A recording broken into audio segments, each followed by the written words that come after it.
He's never fought us. Not us united.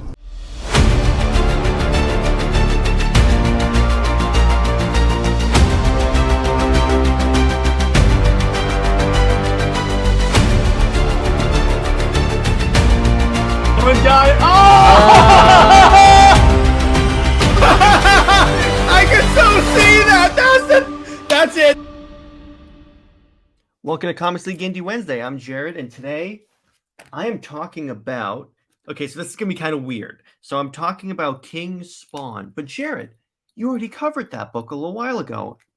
Well, I covered volume issue 17 because what happened was that was just a random issue I picked up at my LCS. This is the actual trade of Volume 1 of King Spawn that I just recently purchased and read, and I love it so much. I'm going to talk about various reasons why. But so again, this is written by Sean Lewis with art by Javi Fernandez and with some work by Todd McFarlane. So once again, who is Spawn? Spawn is this immortal warrior who was he's not immortal, but he was a Black Ops soldier that was on a mission, was killed by his own government, brought down to Hell. At Hell, they told him, we'll send you back up, but you have to be our essential avatar of vengeance. Essentially, kind of like the Spectre in some ways. They send him back up, and then he goes full Punisher and goes, nah, I'm going to fight against Satan. I think that's an honorable trait. So he does that, and that's basically what he is. So King Spawn is something that's actually really, really cool.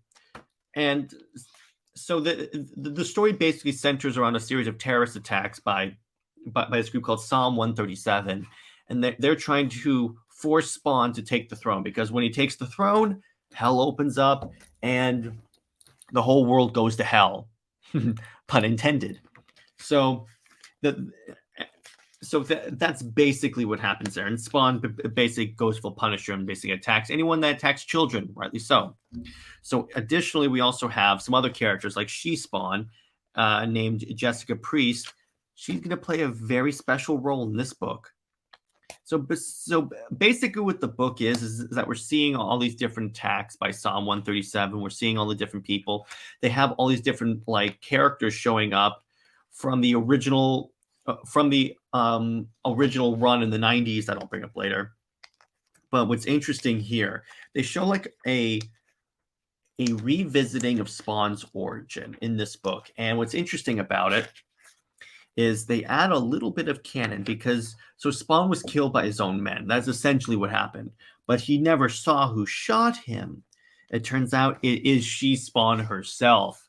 She was involved in Spawn's origin. And I read this and I'm like, this is freaking dope. This is so cool. I did not see that coming. First off, the Spawn design with the mouth open, that is just so cool. I just love that. The mature art is pretty cool. I like how this book uses mythology really well, because you have Mother Earth and such. And I like how this book turns the Spawn group into a Black Ops team, because you have medieval Spawn, She-Spawn, Spawn, and Terry is essentially Spawn's former best friend. But okay, so what happens is that Spawn was actually gone for 5 years when he was in Hell, and his friend Terry married his wife and had a kid with her. So basically, there was a little bit of tension between Spawn and Terry, obviously. So we see She-Spawn. She's escorting out a group of kids. Then she goes, okay, I'm going to go ahead and take care of these. Guys, just hide. She annihilates these terrorists. It's so dope, so epic. Todd McFarlane, this whole book is just so cool. And again, I like when writers decide, I'm going to treat these guys like a Black Ops team. They've kind of done it a few times with the Justice League and the Brian Hitch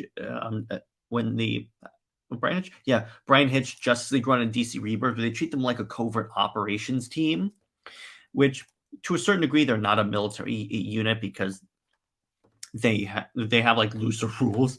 But I like when they treat them, when they try and make them as close as possible to that, because that's kind of what they are when you think about it. So we get the revisiting of Spawn's origins, but it was so cool seeing okay, so She-Spawn was behind this Spawn getting capped in the head. And basically, this book just really expands the Spawn lore. The art is so brutal and it's so cool. Jason Wynn shows up, who was one of the people that were responsible for like starting Spawn. By the way, this is what happens when Spawn takes the throne. The devil shows up and wrecks everyone. There's just so many awesome characters. There's also Kincaid. Kincaid was a child killer in the original Spawn run that I have the compendium for. I have the first compendium, which is basically an omnibus. That's like the first, I think, 100 issues. I think it's the first 50. But my point is, Kincaid was this child killer that went to hell. The Spawn like annihilated, and then Kincaid comes back and is like one of the main powered people, essentially. One of the main like demonically possessed people, because what they're establishing, humans that are dead are coming back to life because there's like cracks in the dimensional barrier between our world and hell. And that this will be very important because it means that Wanda, Spawn's ex-wife, and Terry's current wife could be brought back to life because she's dead. And she died in a previous book, which is really, really cool. And then basically the book just proceeds, and then they basically establish that they want Spawn to take the throne again. So that's basically volume 1. Now, what I like about Spawn in general is, okay, Spawn is like a character you expect to be a straight up bad guy, like straight up villain, because he's essentially he's kind of like Ghost Rider. The way I describe Spawn to people is he's if Ghost Rider merged with, he's the amalgam Ghost Rider Batman, really, because Ghost Rider is the devil's bounty hunter, and Batman is like a vigilante with a cape that beats up criminals. So that's kind of how I classify Spawn. With this, it's like Spawn's also a Black Ops guy. So I really dig that. But he uses his powers given to him by a supremely evil entity for, anti-hero good. I'm going to define it as anti-hero good, because anti-hero good is basically like, I'm using bordering on villainous means to achieve a heroic ends. That's what I really dig about this. And honestly, if you guys want me to cover more of this, because I know my Spawn content really does well, if you guys want me to cover more of this, drop in the comments and I will definitely do it. So drop in the comments. First off, that's going to be, I think, where I'm going to leave it. But I hope you guys enjoyed this review. Definitely go pick up Spawn, King Spawn Volume 1. It's so good. And it definitely has inspired me to check out the rest of Spawn's like all new, like the Spawn's universe, which Todd McFarlane basically started a whole, I almost said cinematic universe, but that wouldn't make much sense.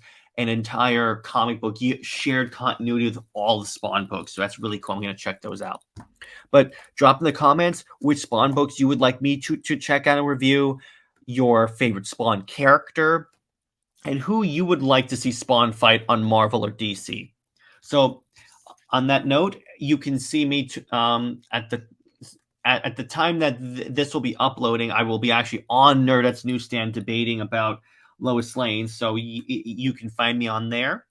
And in terms of Under Two Capes, I'm thinking I got a couple of topics in mind. I'm going to sort of like keep it hush hush for right now, but we're going to enjoy it. And don't forget, Saturday is my Snyderverse celebration, where I have a couple of where I have some guests from the Snyderverse community come on, and we're going to talk about why we like the Snyderverse and everything.